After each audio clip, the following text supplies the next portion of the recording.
नमस्कार प्यारे विद्यार्थियों, लक्ष्य क्लासेज एंड लक्ष्य भंडारा के यूट्यूब चैनल में आप सभी का स्वागत है। प्यारे विद्यार्थियों, लास्ट वीडियो के अंदर बातचीत कर रहे थे अपन राजस्थान अध्ययन कक्षा 9 के एनसीईआरटी के 5वें पार्ट की। आज अपना छठा पार्ट है, ठीक है ना। तो दोनों लक्ष्य क्लासेज वाले एंड लक्ष्य भंडारा वाले ध्यान से देखें।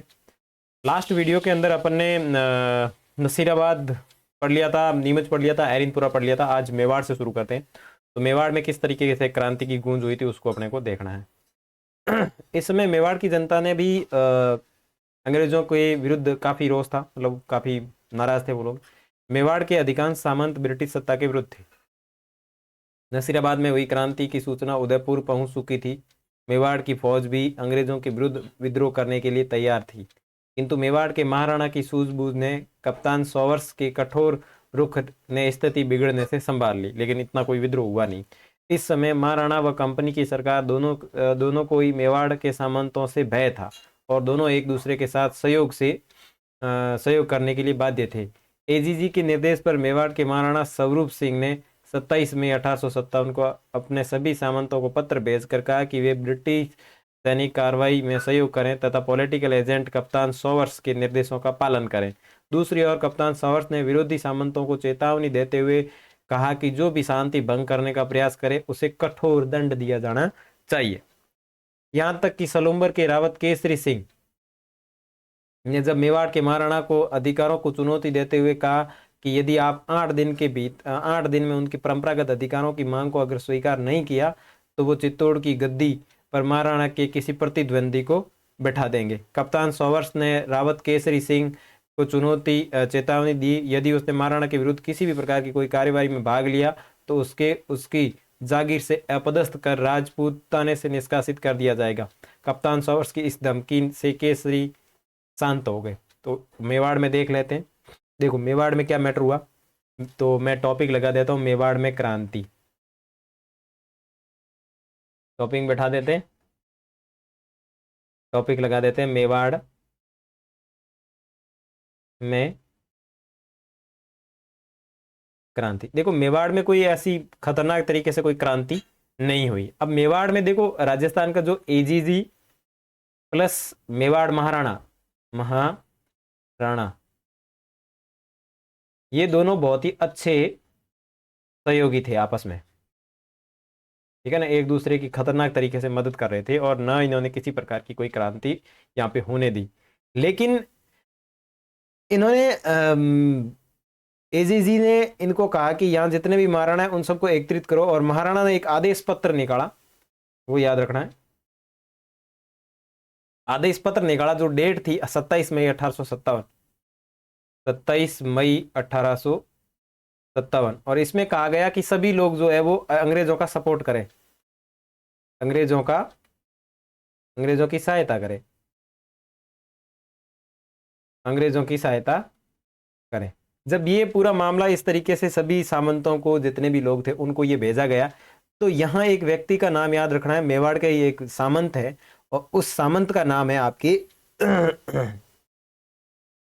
और पॉलिटिकल एजेंट जिसने भी मेजर सॉवर्स ने जो आदेश दिए हैं, सॉरी ये जो भी आदेश दिए हैं उनको आपको पालन करना होगा। यानी मेवाड़ का जो करा वो पॉलिटिकल एजेंट था वो सॉवर्स था, उसके जो भी आदेश दिए हैं वो आपको पालना करनी है। और ये इस तरीके का आदेश 27 मई 1857 को निकाला गया। तो इन आदेशों से दिक्कत हो गई कि सलूम्बर का एक शासक है, सामंत है सलूम्बर के रावत केसरी, सलूम्बर के रावत केसरी को इस मामले से दिक्कत हुई, यानी परेशानी हुई। इन्होंने डायरेक्ट धमकी टेक दी इनको, महाराणा को कहा कि भाई आप ज्यादा गबगब कर रहे हो, टाइम पे हमारे को जवाब नहीं दिया 8 दिन के भीतर भीतर तो हम आपको हटा के दूसरे को शासक बना देंगे। लेकिन जब बात ये इन एजीजी को पता चली और पॉलिटिकल एजेंट को पता चली, तो पॉलिटिकल एजेंट ने कहा कि देख रावत, गबगब नहीं करना है। अगर तूने गबगब किया तो तेरे को यहाँ से निष्कासित कर दिया जाएगा। क्या कर दिया जाएगा? निष्कासित कर दिया जाएगा और तेरे को राजपूताने से बाहर निकाल दिया जाएगा। इसलिए तुझे तो गबगब करना है ही नहीं। इसलिए सावंत, ये जो रावत केसरी है, वो बिल्कुल शांत हो गए। बस इतना ही इसके बारे में याद रखना। मेवाड़ के अंदर, तो मेवाड़ के अंदर कोई मोटी क्रांति हुई नहीं थी, ठीक है। नेक्स्ट, आगे देखें कोटा में क्रांति। देखो राजस्थान के राज्यों में हुई 1857 की क्रांति में कोटा का भी महत्वपूर्ण स्थान है। कोटा में विद्रोह का मुख्य कारण था पॉलिटिकल एजेंट मेजर बर्टन ने कोटा महाराव को यह सलाह दी कि कुछ अफसर वफादार नहीं है, तो उनका रवैया अंग्रेजी तथा उनका रवैया अंग्रेजी विरोधी है, ठीक है ना। अतः वे ऐसे अफसरों को पद संयुक्त यानी पद से हटा दे और अधिकारियों को अंग्रेजों को सौंप दे जिन्हें वो उचित दंड देंगे या दंड दिया जा सके। मेजर बर्टन ने जिन अफसरों को सौंपने की मांग की थी उसमें जयदयाल, रतनलाल और जियालाल, ये तीन प्रमुख थे। तो इसने कहा कि ये तीनों हमारे को दे दो, आदि प्रमुख थे। मेजर बर्टन द्वारा महाराव को जो सलाह दी गई वह इसी प्रकार महाराव की फौज तथा फौज के अधिकारियों पर प्रकट हो गई। फलस्वरूप फौज के सभी सिपाही क्रोध से पागल हो उठे और उन्होंने मेजर बर्टन से बदला लेने का निश्चय किया। तदनुसार 15 अक्टूबर 1857 को कोटा के सैनिकों ने क्रांति का बिगुल बजा दिया। कोटा के सैनिकों ने क्रांतिकारियों के साथ रेजिडेंसी को घेर लिया और उसमें आग लगा दी। क्रांतियों ने मेजर बर्टन और उसके दोनों पुत्रों की हत्या कर दी। क्रांतिकारियों ने शहर में जुलूस निकाला और महाराव के महल को घेर लिया। महाराव अपने महल में एक प्रकार से कैद हो गए। फिर क्रांतिकारियों ने महाराव को एक संधि पत्र पर हस्ताक्षर करवाने के लिए विवश किया और इसमें 9 शर्तें रखी। उसमें एक शर्त यह भी थी कि मेजर बर्टन तथा उसके बेटों की जो हत्या है वो स्वयं महाराव के कहने यानी आदेश पर की गई है। महाराव को क्रांतिकारियों की इच्छा अनुसार व्यवहार करने के लिए तब तक विवश होना पड़ा जब तक कि करौली की सेना ने उनकी सहायता नहीं की थी। क्रांतिकारियों का कोटा शहर में लगभग 6 माह तक अधिकार रहा। उन्होंने सरकारी गोदामों, बंगलों, दुकानों, अस्त्र शस्त्र के भंडार आदि को लूटा, उनमें आग लगा दी। उन्होंने जिले के विभिन्न कोषागारों को भी लूटा। ऐसा लगता है कि क्रांतिकारियों को कोटा रियासत के अधिकांश अधिकारियों का समर्थन एवं सहयोग प्राप्त हो गया। क्रांतिकारियों ने शहर में लूटमार और अत्याचार कर नगर के लोग में भीषण आतंक पैदा कर दिया था। यह स्थिति तब तक बनी रही जब तक मेजर एस.बी. रॉबर्ट्स नसीराबाद से 5500 सैनिक लेकर 22 मार्च 1858 को चंबल के किनारे पहुंचा। उसने तोपों से क्रांतिकारियों पर धुआंधार गोले बरसाए और कोटा शहर से भागने पर विवश कर दिया। तब जाकर कोटा क्रांतिकारियों के निमंत्रण से मुक्त कराया जा सका। क्रांतिकारियों ने नेताओं तथा विद्रोही सैनिकों को अमानुषिक दंड दिए और जयदयाल को गिरफ्तार करके तोप से उड़ा दिया गया। चलो इधर आ जाते हैं, इधर देखते हैं क्रांतिकारी। मेवाड़ की क्रांति तो हो गई, ठीक है ना। मेवाड़ की क्रांति की गूंज तो हो गई ना। 27 मई 1800 का पत्र भेजकर कहा कि वो सैनिक कार्रवाई करे, पॉलिटिकल एजेंट पालना करे। ये सारी चीजें अपन ने देख ली, ठीक है ना। कॉप्तन ये सारी अपन चीजों ने देख ली कि रावत केसरी जो है वो बिल्कुल शांत हो गए वगैरह वगैरह, ये देख लिया। उसके बाद में इधर आ जाओ, कोटा में क्रांति। देखो कोटा में क्रांति, इसके अंदर देखो कि राजस्थान के राज्यों में हुई 1857 की क्रांति में कोटा जो था वो सबसे इंपॉर्टेंट था, महत्वपूर्ण क्रांति हुई थी कोटा में। तो कोटा में विद्रोह का मुख्य कारण था पॉलिटिकल एजेंट मेजर बर्टन को ये कहा कि पॉलिटिकल एजेंट जो बर्टन है इसने कहा कि देखो राजा साहब यूं है कि आपके इधर कुछ अफसर है वो वफादार नहीं है, वो अंग्रेजों के विरोधी है, और जो विरोधी है वो आप हमें दे दीजिए, हम उनके ऊपर उचित दंडात्मक कार्रवाई करेंगे। तो राजा साहब ने कहा कोई दिक्कत नहीं, हम दे देंगे। तो अंग्रेजों ने 3 लोगों के नाम लिए थे, जयदयाल, रतनलाल और जियादयाल। ये 3 प्रमुख नाम थे। जब इन्होंने राजा के सामने नाम रखा कि ये हमारे को दे दो, जैसे ये इनके सामने नाम रखे गए तो भाई साहब सैनिकों को गुस्सा आ गया। पीछे वाले जो सैनिक थे वो सब भड़क उठे और 15 अक्टूबर को क्रांति का बिगुल बजा दिया और कोटा की रेजिडेंसी है उसको घेर लिया, उसमें आग लगा दी और मेजर बर्टन और उसके जो उनके डीक रहे यानी 2 उनके पुत्र है, मौत के घाट उतार दिया। क्रांतिकारियों ने शहर में जुलूस निकाला। महाराव का जो महल था यानी कोटा के राजा का, उसके महल को घेर लिया और घेर करके महाराव के कान पकड़ के बोला गुद्दी झाल गए ले, ये संधि पत्र में साइन कर। और जो संधि पत्र दिया गया उसके अंदर 9 शर्त थी। उसमें से एक जो शर्त है वो शर्त ये थी कि भाई साहब ये जो मेजर बर्टन और मेजर बर्टन के जो 2 पुत्र हैं उनको मारा गया है, वो आपके कहने पे मारा गया है, इस बात की आप जिम्मेदारी लो इस संधि पत्र के अंदर। तो अब महाराजा को पता है कि भाई साहब अपने ऊपर तो ये तलवार लेके खड़े हैं, नहीं करेंगे तो अपनी गर्दन काट देंगे, तो उसको जबरदस्ती वो बातें माननी पड़ी, इच्छा अनुसार वो साइन करना पड़ा। और राजा उन क्रांतिकारियों के दबाव में तब तक रहे जब तक कि करौली की एक सेना आई थी, उन्होंने राजा को सहायता प्रदान करके छुड़ाया।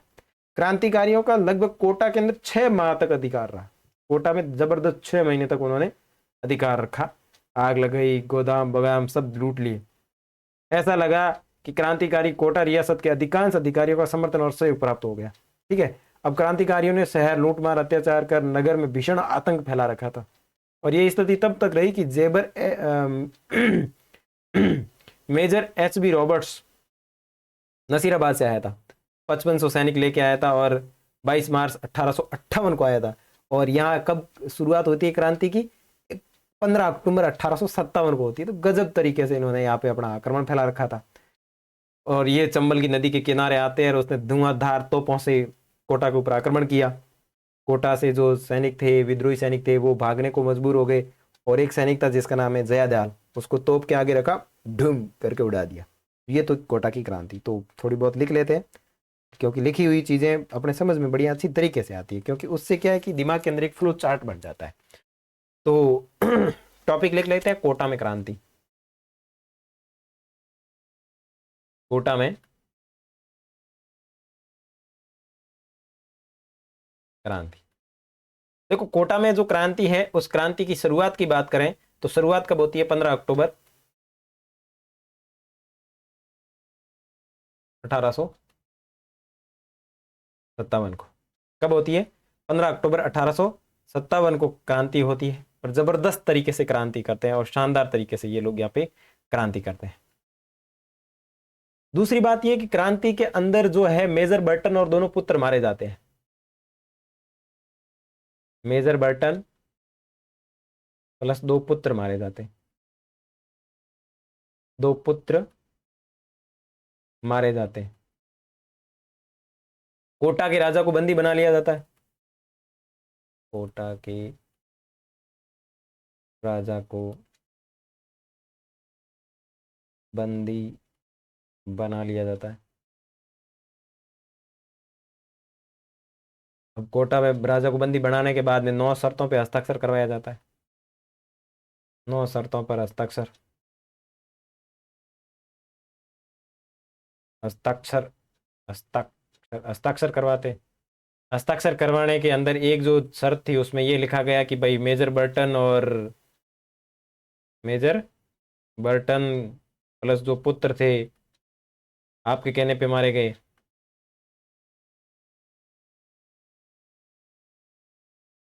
कहने पे मारे गए। और ये राजा जो है वो तब तक बंदी रहते हैं जब तक कि करौली की सेना आकर के इनको छुड़ा नहीं लेती है। तब तक यहाँ पे ये बंदी बनाए हुए रहते हैं। उसके बाद में बात करें तो इन्होंने लगभग 6 महीने तक, क्रांतिकारियों ने 6 महीने तक कोटा पर राज किया। 6 महीने तक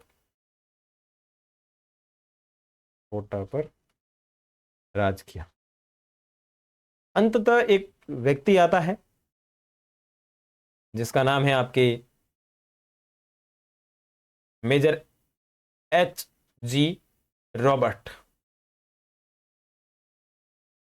major H G Roberts Nasirabad से आता है।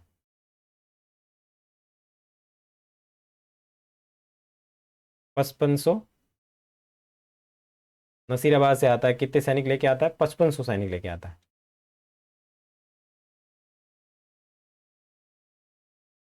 5500 सैनिक प्लस तोपें, खतरनाक तरीके से आता है।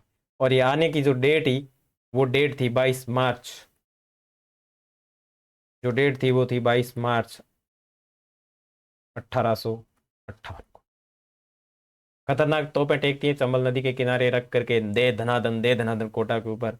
और परिणाम ये हुआ निकला कि क्रांतिकारी सब छोड़ छाड़ के भाग गए और एक जय दयाल पकड़ा गया। जय, जिसका नाम था जय दयाल। जय दयाल पकड़ा गया और जय दयाल को तोप से उड़ा दिया। तोप से उड़ा। तो ये कुछ इंपॉर्टेंट चीजें थी जो इसके अंदर अपने को पढ़ने वाली थी, जो अपन ने इसके अंदर देख ली। इसमें जो डेट याद रखनी है वो आपको याद रखनी है, 15 अक्टूबर वाली और एक 22 मार्च वाली। ठीक है, नेक्स्ट आगे बढ़ते हैं। अब अन्य राज्यों में क्रांति की गूंज। राजस्थान में 1857 की क्रांति केवल मारवाड़, मेवाड़, कोटा तक ही सीमित नहीं थी। भाई मारवाड़, मेवाड़, कोटा तक ही सीमित नहीं रही, किंतु गूंज राजस्थान के अन्य राज्यों में भी सुनाई दी। भरतपुर, आगरा, मथुरा के काफी निकट है। क्रांति के समय अशांत रहा। मथुरा में विद्रोही हो जाने के बाद में भरतपुर शहर में उत्तेजना फैल गई। भरतपुर की सेना ने भी क्रांति का बिगुल बजा दिया। भरतपुर के महाराजा ने पॉलिटिकल एजेंट मेजर मॉरिसन को भरतपुर छोड़ जाने की सलाह दी, क्योंकि महाराजा को यह आशंका थी कि उसकी उपस्थिति से नीमच के क्रांतिकारी भरतपुर पर आक्रमण कर सकते हैं। महाराजा की सलाह पर मेजर मॉरिसन भरतपुर छोड़कर चला गया। क्रांति की अवधि में भरतपुर रियासत की स्थिति बड़ी विषम थी। क्रांतिकारी सैनिकों की अनेक टुकड़ियां भरतपुर की सीमा से होकर गुजरी। भरतपुर की गुर्जर व मेवाती जनता क्रांति में भी पीछे नहीं रही। उन्होंने खुलकर क्रांति में भाग लिया। जब पड़ोसी आगरा जिले में अंग्रेजों की शक्ति वहां के लाल किले की चारदीवारी तक सीमित हो गई, तो भरतपुर की जनता के मन में ये विश्वास भर गया कि ब्रिटिश सत्ता समाप्त होने जा रही है। अलवर में भी दिल्ली के कुछ क्रांतिकारियों के आ जाने के कारण क्रांतिकारी गतिविधियां पनपने लगी।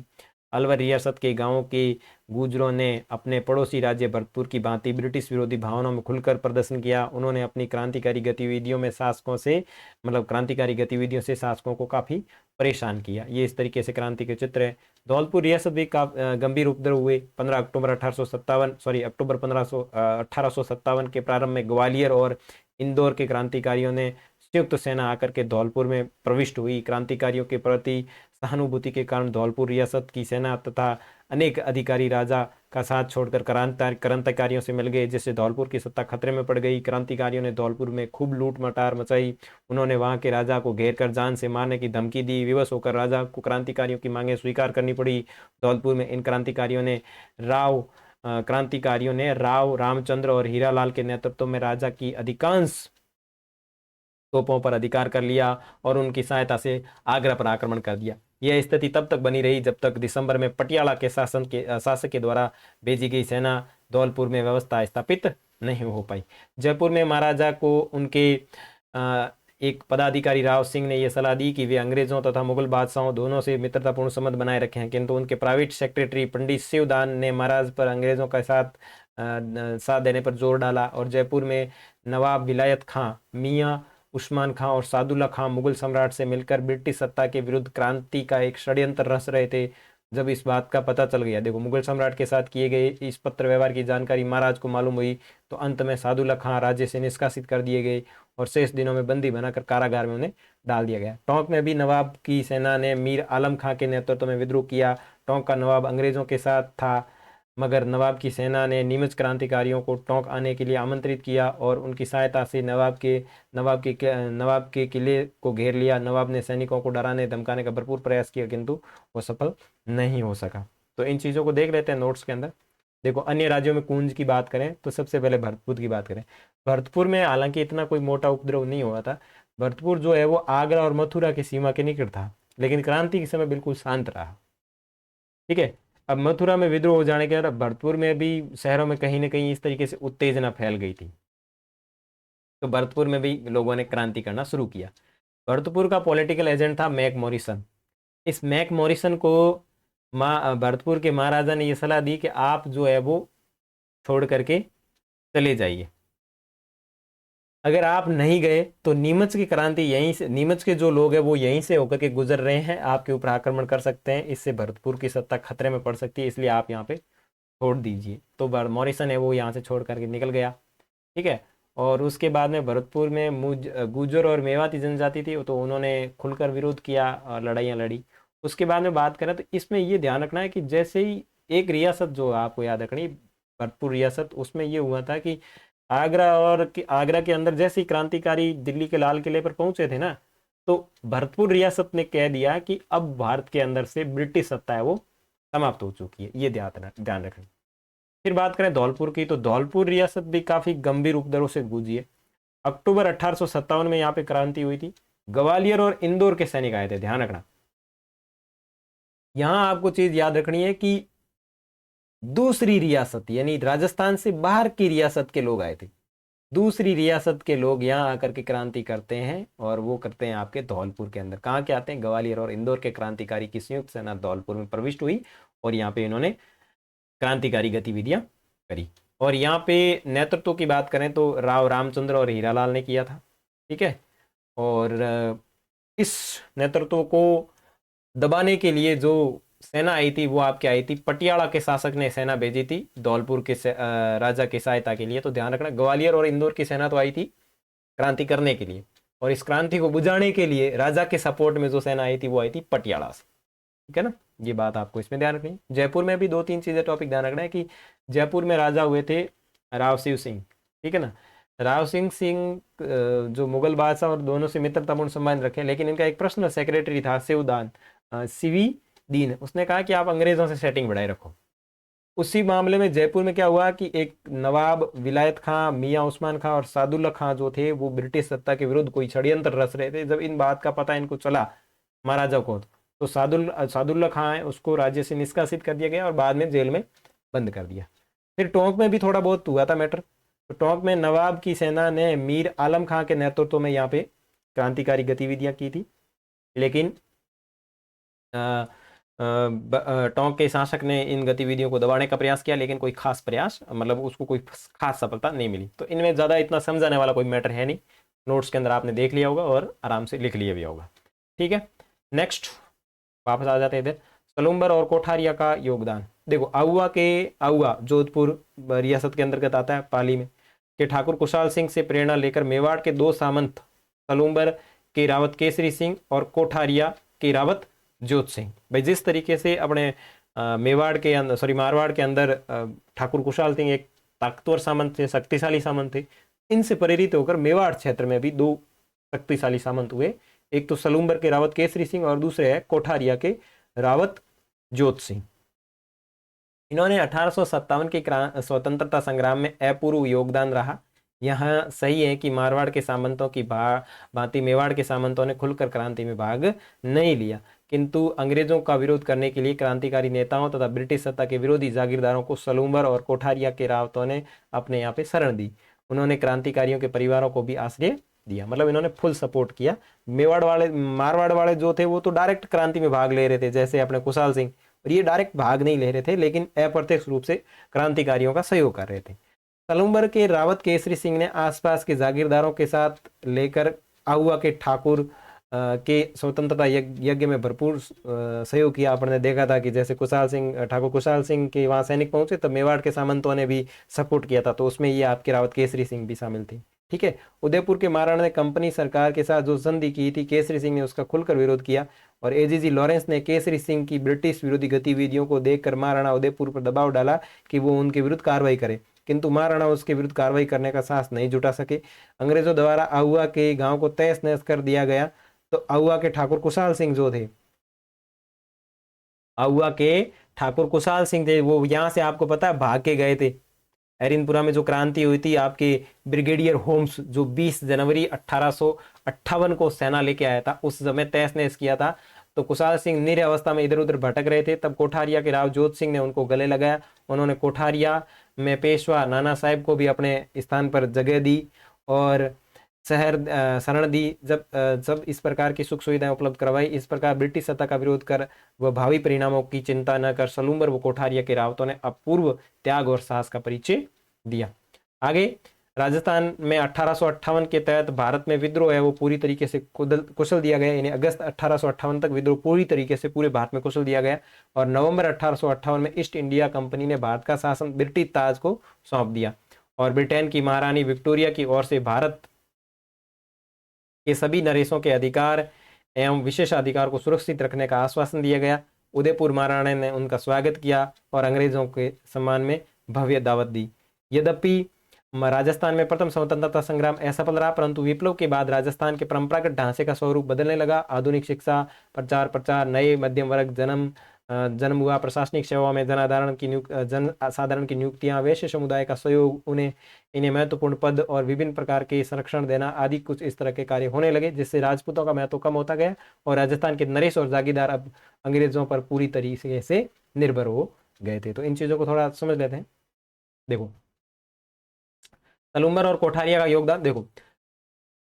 आहुआ के ठाकुर कुशाल सिंह से प्रेरणा लेकर मेवाड़ क्षेत्र में दो सामंत उभरे, जिसके अंदर एक तो थे केसरी सिंह और एक थे कोठारिया। ठीक है, सलूम्बर के तो केसरी सिंह और कोठारिया के राव जोत सिंह। 1857 ईस्वी के अंदर ये उभरे थे। कलुम्बर के रावत केसरी ने अपने आसपास जितने भी जमींदार जागीरदार थे उनसे सहायता लेकर के ठाकुर की जो स्वतंत्रता का यज्ञ था एरिनपुरा में, उसमें फुल सपोर्ट किया। उदयपुर के महाराणा ने कंपनी के साथ जब संधि की तो केसरी सिंह ने खुलकर विरोध किया।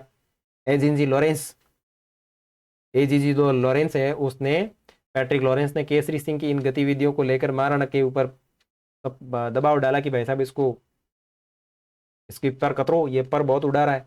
लेकिन महाराणा भी ऐसा कोई खास कर नहीं सके क्योंकि वो उनके आगे डरते थे। जब ठाकुर कुशाल सिंह इधर उधर भटक रहे थे तो कोठारिया के राव जोत सिंह ने उन्हें गले लगाया और पेशवा जो थे नाना साहब, उनका परिवार भी यहाँ पे शरण में रहा है। आगे बात करें, अगस्त 1857 तक पूरे भारत में जो 1857 की क्रांति का विद्रोह हुआ था उसको पूरी तरीके से कुचल दिया गया, समाप्त कर दिया गया। और नवंबर 1858 में ईस्ट इंडिया कंपनी ने भारत सरकार का जो शासन था वो ब्रिटिश ताज के हाथों में सौंप दिया कि भाई अंग्रेज अभी कुछ नहीं करेंगे, अब जो भी में फैसला होगा वो डायरेक्ट ब्रिटेन से होगा। और ब्रिटेन की महारानी विक्टोरिया ने भारत के सभी नरेशों के अधिकार और विशेषाधिकार सुरक्षित रखने का आश्वासन दिया कि आपके सारे अधिकार बने रहेंगे, कोई टेंशन नहीं लेनी है। और ये जब इस तरीके का फैसला दिया तो उदयपुर रियासत के जो महाराणा थे उन्होंने इस फैसले का बहुत अच्छे तरीके से स्वागत किया और अंग्रेजों के सम्मान में एक भव्य दावत दी। दावत का मतलब खानो राख्यो। ठीक है, आगे 1857 की क्रांति की असफलता के कारण देखेंगे। तो कारण उधर ही देख लेते हैं, कोई दिक्कत नहीं है। 1857 की क्रांति के कारण और सफलता के परिणाम, इतना ही है ना, ये इधर ही देख लेते हैं, कोई दिक्कत नहीं। तो 1857 की क्रांति की असफलता के कारण देखो, राजस्थान के राजाओं ने अंग्रेजों के प्रति अपनी झुकने की प्रवृत्ति का परिचय दिया। जयपुर, अलवर, भरतपुर, धौलपुर, करौली, सिरोही, टोंक, बीकानेर, डूंगरपुर, बांसवाड़ा, प्रतापगढ़ के शासकों ने विप्लव की आंधी को रोकने के लिए ब्रिटिश सत्ता का सहयोग किया। अब जहां जहां क्रांति हुई थी ना, वहां के जो राजा थे ना, उन्होंने अंग्रेजों का साथ दिया, न कि क्रांतिकारियों का साथ दिया। मुगल सम्राट बहादुर शाह तथा स्थानीय विद्रोहियों ने राजस्थानीय राजाओं को स्वतंत्रता संग्राम का नेतृत्व प्रदान करने के लिए आमंत्रित किया, पर इसके बाद भी अंग्रेजों का उन्होंने साथ दिया था। तो पहला सबसे मोटा कारण यह है कि जो राजा थे उन्होंने क्रांतिकारियों का सपोर्ट नहीं किया था। दूसरा देखें, राजस्थान के विद्रोहियों में आपसी एकता और संपर्क का अभाव था। कोटा, नसीराबाद, भरतपुर, धौलपुर, टोंक में अलग अलग समय पर क्रांति होने के कारण अंग्रेजों को विद्रोहियों से निपटने का अवसर मिल गया। दूसरी बात यह कि विद्रोहियों के बीच में आपसी एकता नहीं थी। अगर कहीं पे 28 को हो रही है, कहीं पे 3 जून को हो रही है, कहीं पे 15 अगस्त को हो रही है, इस तरीके से ये क्रांति हो रही है, तो उससे क्या हुआ कि इनके बीच में एकता नहीं थी। अगर सभी जगह एक ही दिन क्रांति होती ना तो अंग्रेज अपने को उसी टाइम आजाद कर देते। तो एक दूसरा मेन पॉइंट है वो कि आपसी विद्रोहियों के बीच में आपसी एकता नहीं थी, जहां जिसको मौका मिला वो वहीं लठ लेके खड़ा हो गया। उसके बाद में मारवाड़, मेवाड़ और जयपुर आदि नरेशों ने तात्या टोपे को किसी प्रकार सहयोग नहीं किया। मारवाड़, मेवाड़ और जयपुर आदि नरेशों ने तात्या टोपे को किसी भी प्रकार का सहयोग नहीं किया। तात्या टोपे जो था वो भी अंग्रेजों के खिलाफ लड़ रहा था, लेकिन इन्होंने किसी प्रकार का सहयोग नहीं किया। राजस्थान की 18 रियासतों में संगठन और एकता का अभाव था। नेतृत्व के लिए जब मेवाड़ के महाराणा से संपर्क किया तो नेतृत्व प्रदान करने के बजाय उन्होंने शासकों के पत्र व्यवहार संबंधित सारे कागजात ही ब्रिटिश सरकार को सौंप दिए। जब इस तरीके की बात मेवाड़ के महाराणा साहब को बताएगी तो उन्होंने कागज ले जान टेक दिया अंग्रेजों ने, ए डी कराया जब थार खिलाफ काम करे। तो कोई खतरनाक मतलब संगठन था ही नहीं। राजस्थान अनेक देशी रियासतों में बटा हुआ था, इसी कारण उसमें क्रांतिकारियों को कोई केंद्रीय संगठन था ही नहीं। उनमें नेतृत्व की स्वरता अभाव था। क्रांतिकारियों के बीच आपस में संपर्क भी नहीं रहा। उनमें त्याग और बलिदान की भावना तो थी, किंतु उनमें न तो अंग्रेजों जैसा रण कौशल था और न ही अंग्रेज सैनिकों के समान प्रशिक्षित थे। इसके अतिरिक्त क्रांतिकारियों को धन, रसद और हथियारों की कमी का भी सामना करना पड़ा। देखो, हमारे यहाँ के लोगों ने स्वतंत्रता संग्राम में तन मन धन से तो लड़ाई लड़ी, लेकिन मेन बात जो थी वो था केंद्रीय कोई संगठन था ही नहीं। उनको नेतृत्व करने के लिए कोई केंद्रीय संगठन ऐसा था ही नहीं जो उनको शिक्षित कर सके। ना तो उनके अंग्रेजों की तरह कोई रण कौशल था, ना उनके अंदर कोई टेक्निक थी। जैसे जिसको लठ मिला वो लेके उसके पीछे पड़ गया। अंग्रेजों ने अन्य क्षेत्रों में हुई क्रांति का दमन करते हुए जून 1858 तक उत्तर भारत के अधिकांश भागों में पुनः अपना नियंत्रण कर लिया। इस कारण उन्होंने राजस्थान में हुई क्रांति का भी दमन कर लिया और पूरी तरीके से शक्ति लगा करके राजस्थान में 1857 की क्रांति समाप्त कर दी। अब जो 1857 की क्रांति थी उसके परिणाम क्या रहे, क्या परिणाम निकले वो देखेंगे। तो सन 1857 की क्रांति के असफल होने के बाद राजस्थान की रियासतें जो सारी की सारी थी वो ब्रिटिश संरक्षण में चली गई। ब्रिटिश सम्राट ने राजस्थान की सभी रियासतों में कंपनी द्वारा की गई संधियां जारी रखी। जो उन्होंने संधियां की थी वो जारी रखी। राजस्थान की जनता अब गुलामी का दोहरा अंकुश हो गया। एक तो रियासती के राजाओं के अधीन थे, दूसरे अंग्रेजों का भी उनके ऊपर नियंत्रण था। परिणाम स्वरूप ये निश्चय हो गया कि निकट भविष्य में राजस्थान में स्वतंत्रता आंदोलन का कोई भविष्य नहीं है। उसके बाद में जनता बहुत डर गई कि एक तो पहले राजाओं के गुलाम थे, अब राजाओं के ऊपर ईस्ट इंडिया कंपनी यानी अंग्रेजों के गुलाम हो गए। तो आने वाले फ्यूचर में ऐसी कोई उम्मीद नहीं दिख रही थी कि हम लोग आजाद होंगे। अंग्रेजी शिक्षा के प्रचार के कारण लोगों में राष्ट्रीय जागृति का प्रादुर्भाव हुआ। स्वदेशी धर्म, स्वदेश, स्वराज, राव स्वभाषा के फलस्वरूप लोगों में क्रांति की भावना पुनः पल्लवित हुई। इस भावना का बल प्रदान करने वालों में अर्जुन लाल सेठी, केसरी सिंह बारट, गोपाल सिंह खरवा आदि को अग्रणी माना जाता है। और इस क्रांति की असफलता ने भावी संगठित आंदोलनों में महत्वपूर्ण भूमिका तैयार की। एक बार तो लोगों को लगा कि किसी प्रकार का कोई आंदोलन नहीं होगा, लेकिन बाद में जिस तरीके से शिक्षा, स्वदेशी धर्म, ये सारी चीजें, राजभाषा, स्वराज की जो शिक्षा उन्हें प्राप्त की, उनके माध्यम से उन्होंने फिर नए आंदोलन तैयार किए और अपने भारत को आजाद करवाने में योगदान दिया। तो चैप्टर आपका हो गया पूरा। अब जो कॉम्पिटिटिव एग्जाम की तैयारी करते हैं उनके लिए तो मैं लेके आऊंगा वन लाइनर जीके की एक अलग क्लास, जिसके अंदर मैं इस पूरे चैप्टर के अंदर जितने भी जीके के क्वेश्चन देखे हैं उनकी बातचीत करेंगे। तो वन लाइनर जीके की जो क्लास आपको मिलेगी वो तो मिलेगी लक्ष्मण धारा के यूट्यूब चैनल की प्लेलिस्ट RBSC राजस्थान अध्ययन कक्षा 9 के अंदर, ठीक है। और जो मेरे 9th क्लास के बच्चे हैं उनके लिए आपके इसके बाद में मैं लेके आऊंगा अभ्यास प्रश्न जो है वो करेंगे। तो आप लोग लक्ष्य क्लासेस के अंदर देख लेना अभ्यास प्रश्न, और जो कॉम्पिटिटिव एग्जाम के आप जितने भी साथी देख रहे हैं वो अपने लक्ष्मण धारा में देख लेना, मैं वहां पे अपलोड करूंगा। फिर अपन बात करेंगे आगे दूसरे अध्याय की। तब तक के लिए बाय बाय। चैनल के ऊपर नए हैं तो सब्सक्राइब कर लेना, सब्सक्राइब कर लिया है तो इस वीडियो को अपने स्टेटस पे, फेसबुक पे, इंस्टाग्राम पे, जहां भी आपको मौका मिले एक बार इसको शेयर कर दीजिएगा, ताकि अपन और भी अच्छे तरीके से जानकारियां आपके साथ में प्रस्तुत कर सकें। मिलेंगे अगले वीडियो में, तब तक के लिए बाय बाय।